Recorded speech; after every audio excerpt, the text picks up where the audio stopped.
Moja kwa moja ni kutoka ndani ya jiji la Arusha, na hapa ni eneo la Mateves, nje kidogo tu ya jiji hili la Arusha. Tumeona kwamba zaidi ya bilioni 540 na kitu 544 zimekuja kwa ajili ya kutekeleza mradi mkubwa wa usambazaji maji na maji taka hapa katika manispaa katika jiji la Arusha. Kwa kweli tunampongeza sana rais kwa miradi hiyo, na amefanya kazi nzuri sana na anaendelea kutekeleza miradi mingine mingi.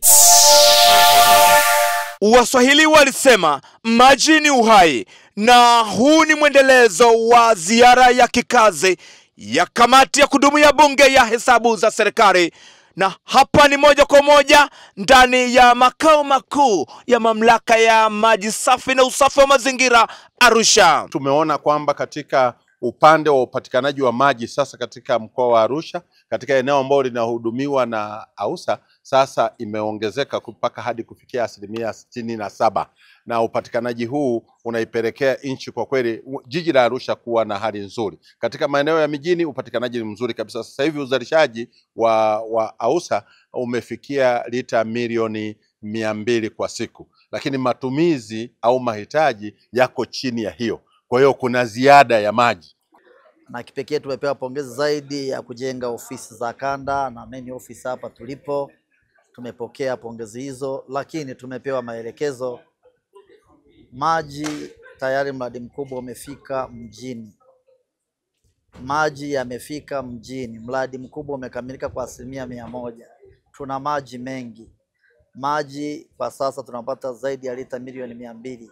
Ukilinganisha na tulipotoka, tulikuwa tunapata lita milioni 40 kwa siku.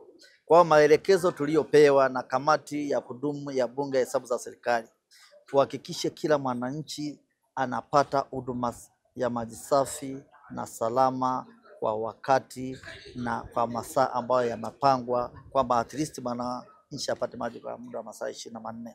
Dr. Chacha ni mwenyekiti wa bodi ya mamlaka ya maji safi na usafi wa mazingira Arusha. Kwa jumla kamati imetupa maelekezo ambayo ni mazuri na kubwa zaidi kuhakikisha kwamba Tanzania hasa waliopo Arusha wanapata maji safi na yaliyo bora, na kuhakikisha kwamba maji taka nayo vile vile yanatoka kwa majumba yao na kuwa na sehemu salama. Kwa ujumla wake sisi katika miradi yote, mradi huu wa maji taka, lakini mradi wa usambazaji wa maji, ujenzi wa jengo hili la ofisi, kamati yetu kwa kweli tumeridhika na tumeona kwamba kuna thamani ya fedha zilizotumika. Mimi ni Dodo Kadoshi, mwandishi wa habari za uhifadhi, utalii na mazingira, na kwa sasa uwekezaji na biashara, na hapa ni Mateves, nje kidogo tu ya jiji la Arusha, na hii ni Kadoshi TV. Kadoshi TV, always on time. Ciao.